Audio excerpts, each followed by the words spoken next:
नमस्कार. श्री स्वामी समर्थ सगळ्यांना. आज माझं पिल्लू पण मला फरशी पुसायला मदत करते बघा. आज संध्याकाळी मसाले भात आणि कढी करणार होते. मसाले भाताची रेसिपी तुमच्याबरोबर शेअर करते.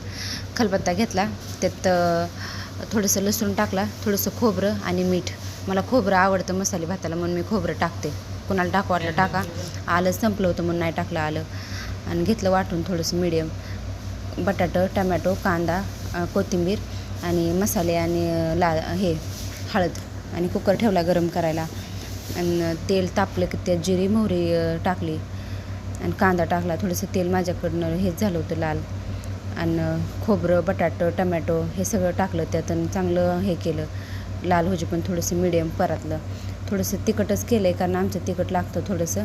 आणि स्वामींनी पण खाते तिखट. स्वामींना गोड नाही आवडत, तिखटच आवडतं. नंतर मसाले सगळे टाकले त्यात आणि शेंगदाणे चांगलं परतून घेतलं आणि पाण्याने तांदूळ धुवून तांदूळ टाकलं त्यात. पाणी ओतलं आणि भरपूर अशी कोथिंबीर टाकली हिरवी आणि लावलं कुकरचं झाकण आणि 2 शिट्ट्या घेतल्या चांगल्या. आणि असा होता बेत, कढी आणि मसाले भात. स्वामींना चारायला घेतलं. मला थोडीशी कढी ही करावी, आंबट नव्हतं दही ना म्हणून. सकाळी असं काय चाललं होतं दोघींचं.